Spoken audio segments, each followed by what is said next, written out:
Hello everyone, welcome back to my channel. So ఈరోజు mushroom కర్రీలో పుదీనా వేసుకుని ఎలా వండుకోవచ్చో చూసిద్దామా. పుదీనా వేయడం వల్ల ఫ్లేవర్ కూడా చాలా బాగుంది. ఫస్ట్ మష్రూమ్ని వాష్ చేసుకొని కట్ చేసుకొని పక్కన పెట్టుకోవాలి. కొంచెం మిర్చి, టమాటో, ఆనియన్స్, పుదీనా అండ్ జీడిపప్పు వేసుకొని గ్రైండ్ చేసుకోవాలి. పొయ్యి మీద ప్యాన్ పెట్టుకొని ఆయిల్ హీట్ అయిన తర్వాత మనం గ్రైండ్ చేసుకున్న పేస్ట్ని తీసుకొని ఇందులో వేసుకోవాలి. కాసేపు కుక్ చేసుకున్నాక ఉప్పు, కారం, మష్రూమ్స్ వేసుకొని బాగా కలుపుకోవాలి. కలుపుకున్నాక ఒక 2-3 మినిట్స్ వరకు బాయిల్ చేసుకోవాలి. చేసుకున్నాక అల్లం వెల్లుల్లి పేస్ట్ వేసుకొని అందులో వాటర్ వేసుకొని కాసేపు మూత పెట్టుకొని ఉడికించుకోవాలి. ఈ లోపు వీడియో నచ్చినట్లయితే లైక్ చేయండి, షేర్ చేయండి, కామెంట్ చేయండి, సబ్స్క్రైబ్ చేయండి, ఫాలో చేయండి. నేనైతే మా మమ్మీ చేసే మసాలా పేస్ట్ వేసుకున్నాను అండ్ కొంచెం గరం మసాలా కూడా వేసాను. మీరు కంప్లీట్ గా గరం మసాలా కూడా వేసుకోవచ్చు. అందులో ఒక 2 స్పూన్స్ ఫ్రెష్ క్రీమ్ వేసుకున్నాను.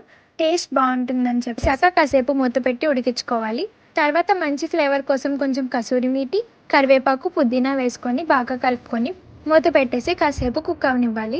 ఒక 5 to 10 మినిట్స్ ఉంచిన తర్వాత ఇలా కర్రీ పైన నూనె తేలిపోతుంది. తేలిపోయినప్పుడు కర్రీ మనకి రెడీ అయిపోయినట్టు. సో ఇలా చేసుకోవడం వల్ల మనం పుదీనా డైరెక్ట్ గా వేసినట్టు ఉండదు అండ్ పుదీనా వేయడం వల్ల ఫ్లేవర్స్ కూడా చాలా బాగుంటాయి. సార్ ఎప్పుడన్నా మష్రూమ్ ని ఇలా ట్రై చేసుకొని మీకు ఎలా వచ్చిందో కామెంట్ సెక్షన్ లో కామెంట్ చేసి చెప్పండి. రెడీ అయిపోయిన కర్రీని గార్నిషింగ్ కోసం కొంచెం కొత్తిమీర వేసుకొని తినేయడమే. నాకైతే చాలా అంటే చాలా నచ్చింది. మీకు ఎలా అనిపించింది? మీకు ఈ వీడియో యూస్ఫుల్ అనిపిస్తే లైక్ చేయండి, కామెంట్ చేయండి, సబ్స్క్రైబ్ చేయండి, ఫాలో చేయండి. Bye bye.